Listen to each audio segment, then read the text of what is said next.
What is going on, everybody? Welcome back to another Sox Talk on Tap. Today, we won't be able to talk about or recap a game from yesterday because, unfortunately, Red Sox game got suspended in the second inning just due to bad weather. It was raining pretty bad in Boston, so that game's going to get resumed. I believe like August 26th, 27th, something like that. It's going to be a doubleheader, probably against the Blue Jays, obviously.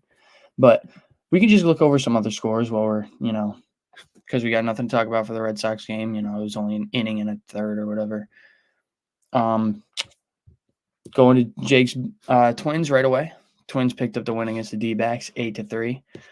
Carlos Correa added another 3 hits, so he's pushing stronger and stronger every day for that All-Star case. Royce Lewis, sort of a rough day at the plate, but that's going to happen. Like the rest of his team obviously picked him up when they have 14 hits and score 8 runs. Simeon Woods Richardson got the dub. Wasn't, K'ing everybody up, but, as long as you're keeping your team in the game, not getting shelled, then it doesn't matter. So, big win for the Twins, especially with the Sox not playing. We'll pick up a game in the wild card and a sight that every MLB fan will love to see. Yankees get swept in the Subway Series, or at least in the, Mets home portion of the Subway Series. Yeah, absolutely shelled. Luis Heel, my mistake. I think I've been pronouncing that wrong. But he got shelled again.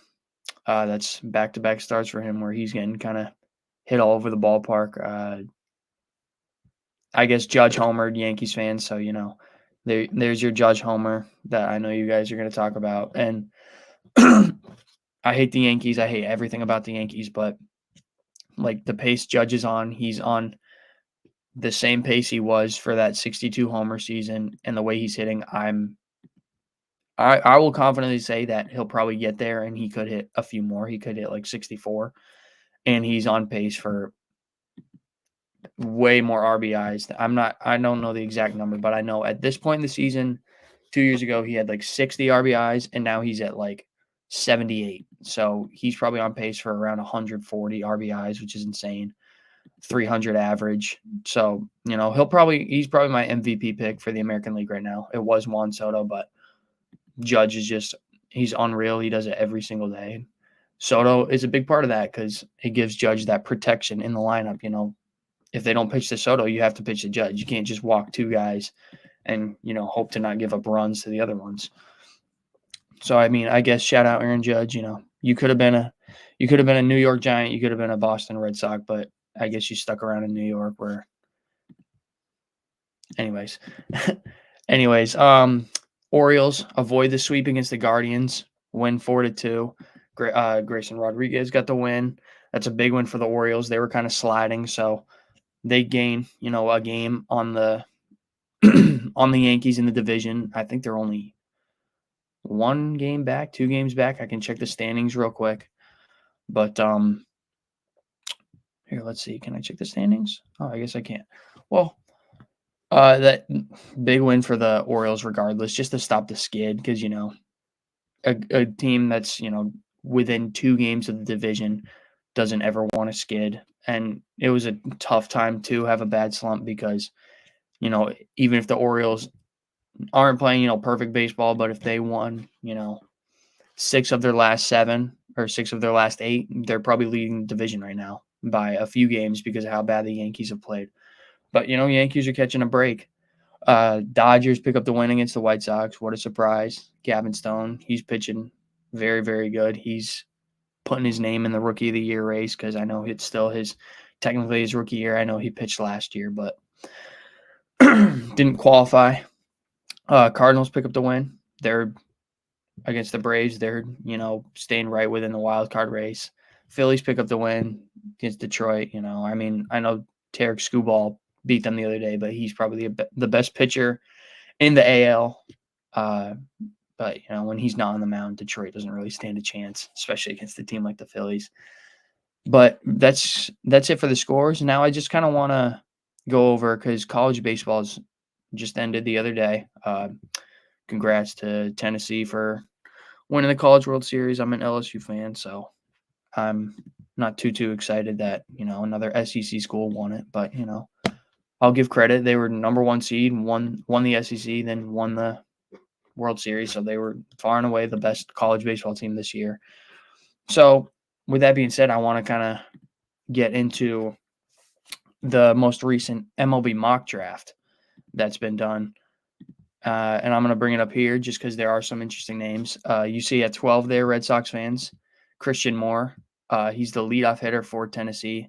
He was unbelievable this year. So I'm personally somebody who wants to get I want the Red Sox to find a pitcher, but if the right guy isn't available, and Christian Moore take Christian Moore. He hit for the cycle in the College World Series, so that alone should say something. He hit 33 homers. He's a second baseman, so it'll add some middle infield depth that you don't really have in the pipeline right now. I know you got a few guys, but not like super solid. Like this guy's a solid all around hitter. Just some other names to look at. A name that I know was on the Red Sox, early mock drafts, but has climbed up is Hagen Smith, the left-handed pitcher from Arkansas. He was unreal this year. He had 17 strikeouts per 9 this year. I'm pretty sure that set the record. It was like 17.3, I believe. I can check the 17.3, which set the college record for strikeouts per 9. He was unreal this year. I'm pretty sure he had a game where he pitched like 5 or 6 innings and struck out every single out he had was a strikeout. So he's all the way up at 6 now. Not surprised. Like if Kansas City gets him, that's a great pickup because he has MLB stuff right away. Any lefty pitcher, strikeout pitcher is going to be highly, highly valued in the majors. And then just looking at the top picks, they've kind of fluctuated this year because, Charlie Condon was so good to start and really was good all year. But Travis Bazzana climbed up to that one spot for Oregon State. He was incredible all year. He's still projected to go 1. I wouldn't be surprised if one of those two guys went 1. Like either one I think is good. And just this goes to show like how insane the draft lottery can be because Cleveland is right now, I believe, the second best team in the AL technically, but they're playing like the best team in the American League. And in about a month, they're going to have the number 1 overall pick. So that goes to show how insanely lucky you can get in the draft lottery because it usually doesn't happen. Like Cleveland was not this bad last year or wasn't bad enough to like be the set overall number 1 pick. Like that would have been, the A's or the White Sox, a team like that. But the fact that Cleveland already has such a good baseball team and is able to take their pick of the litter in what I think is a really good draft class is kind of wild to me. Kind of wish the Red Sox could get that luck, but beggars can't be choosers. Just want to look, and then at the 4 spot for the A's, Jack Caglione. He's like a two-way superstar. Throws heat on the mound and hits absolute nukes. Like he carried his team all the way, I believe, to the College World Series semis this year, and then last year carried him all the way to the finals. So he's going to be a huge pickup for whoever gets him. Right now, it's projected to the A's. So hopefully the A's wouldn't ruin him, but he would definitely be a huge spot. Like I can see him playing within the next 2 years in the MLB just because of how valued he is, especially on a team like the A's.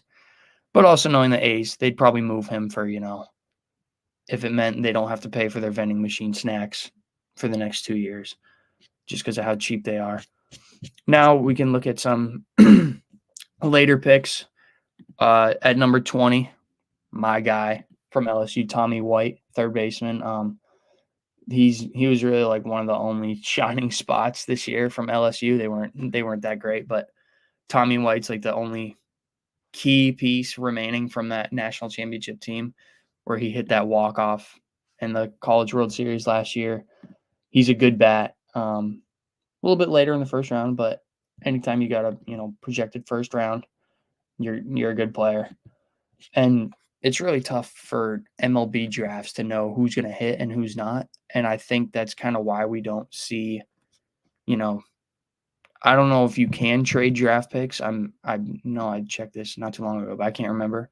But you never see draft picks get traded just because, guys like Aaron Judge or Mookie Betts, they get taken in like the 7th or 8th round, just guys that you never heard of. They're from some small college, but they're just unreal ball players. So these guys are kind of the highly established names, but I can guarantee you there's quite a few names that are going to be hidden within, the middle to late rounds, whether it's a pitcher, outfielder, closer, catcher, some guy is going to be hidden and he's going to break onto the scene. People are going to say, like, where's this kid from? All that stuff, like we did with Aaron Judge, like we did with Mookie Betts.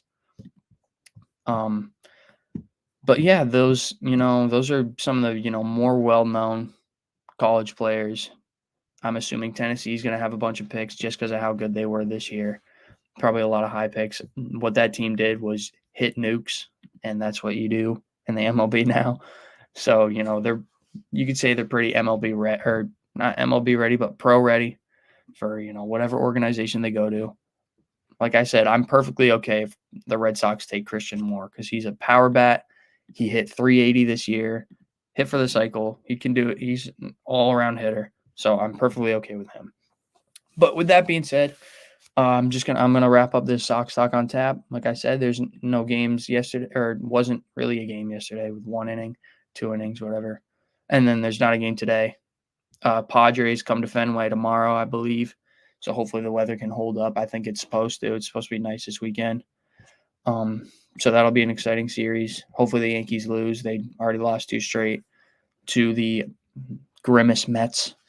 So yeah, that's gonna wrap up Sox Talk on tap. Thank you all for listening. Thanks for checking in on this little mock draft review. And this will probably change within the weeks because draft's getting pretty close. I believe it's like July 14th. It's All-Star week. I know that. So thank you all for tuning in. We will catch you tomorrow with another Sox Talk on tap likely, and peace out.